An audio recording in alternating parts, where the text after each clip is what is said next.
Welcome to the KTVA Weather Lab. Today we're going to be learning all about air pressure and how you can change the amount of space air takes up if you change the temperature of the air. So to do this weather experiment, first of all, you'll need 2 glass containers. I like to use these glass vases. You'll also need a plastic bottle like this one. I got this after drinking some yummy orange juice. You'll need a regular old latex balloon. You'll also need some ice. And you'll need some hot boiling water. And of course, you'll need the help of a grown-up for that one. So what we're first going to do is we're going to trap the air inside this bottle with the balloon. So I just placed the balloon on top. That way the air that's inside cannot escape.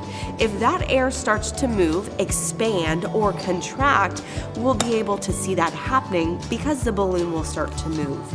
So what you'll first want to do is fill up the smaller jar, or if they're the same size, it's okay, with the hot water. Now we're going to heat that air inside the bottle up by placing it inside the hot water, and watch that balloon closely and see what is happening. Do you see how the balloon is starting to rise? So what happened is the molecules inside the air started to move around very quickly when they were heated up.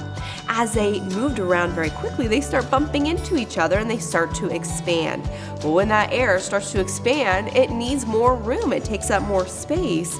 And so it started to rise and began to fill up the balloon. So now our balloon is also full of that same air that was inside the bottle.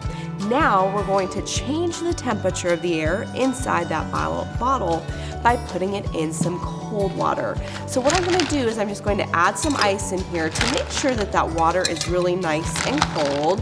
Fill it up nice and good. Handfuls of cold ice into here. If you don't have any ice, you could use snow. That would work too. Okay, so make sure that that water is nice and cold, and watch that balloon very closely, and let's see what happens when we cool the air down inside the bottle. You see it happen there? Already the balloon is beginning to deflate. So just like when we heated those air molecules up, they started to move around. The opposite happens when you cool air molecules down. So they start to contract. They get closer together. They get slower, and they start to sink to the bottom of the bottle.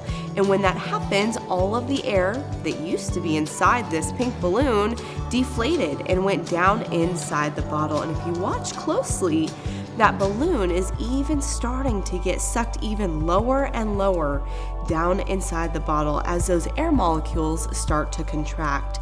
You can think of this like when you go out to recess and you're running around and you take up this space on the playground. When you come back inside, you're much slower, right? You have to get in line, listen to your teacher, and get back into your desk. And when that happens, you all of a sudden take up a lot less space. And that's what happened to the air inside the bottle. So again, we change the pressure of the air by changing its temperature, by heating it up and cooling it down. And this exact same thing happens outside with air and the weather when it gets heated by the sun and gets cooled when there is no sun or when it's night. And that's how we get wind moving across the globe. So we can heat the air up and it expands, and then we can cool that air down and it will start to contract. And all of that air all of a sudden takes up a whole lot less space. So now that our balloon is completely down inside the bottle, we have to get it out. How are we going to get this balloon out of this bottle? Can you see it's sucked all the way inside? Well, we know one way, right? We can heat up the air inside here, expand it, and see if we can get the balloon out. Let's try it. We're going to put the bottle back inside. There it goes. As the air started to rise and expand, as those molecules are heated up, it went right back up into the balloon. So this is a fun weather experiment. You can try it over and over. Try it with different temperatures of water and see what happens. Make sure you take those pictures and videos and send them to us on email at weather@ktva.com. Until next time, thanks for joining us on the KTVA Weather Lab.